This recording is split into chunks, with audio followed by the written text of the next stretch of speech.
حضرت عمران بن حسین رضی اللہ عنہ بیان کرتے ہیں، رسول اللہ صلی اللہ علیہ وآلہ وسلم نے فرمایا، میری امت کا سب سے بہترین زمانہ میرا زمانہ ہے،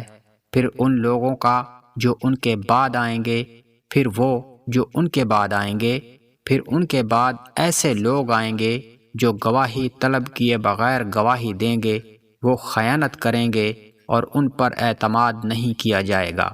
وہ نظر مانیں گے لیکن پوری نہیں کریں گے، اور ان میں موٹاپا عام ہو جائے گا۔ ایک دوسری روایت میں ہے، وہ حلف طلب کیے بغیر حلف اٹھائیں گے۔ حضرت عمر رضی اللہ عنہ بیان کرتے ہیں، رسول اللہ صلی اللہ علیہ وآلہ وسلم نے فرمایا، میرے صحابہ کی عزت کرو کیونکہ وہ تم میں سے سب سے بہتر ہیں، پھر وہ جو ان کے بعد آئیں گے، پھر وہ جو ان کے بعد آئیں گے، پھر جھوٹ عام ہو جائے گا، حتیٰ کہ آدمی حلف طلب کیے بغیر حلف اٹھائے گا، گواہی طلب کیے بغیر گواہی دے گا۔ سن لو، جو شخص جنت کے وسط میں مقام حاصل کرنا پسند کرتا ہے، وہ جماعت کے ساتھ لگا رہے، کیونکہ منفرد شخص کے ساتھ شیطان ہوتا ہے اور وہ دو افراد سے ایک کی نسبت زیادہ دور ہوتا ہے،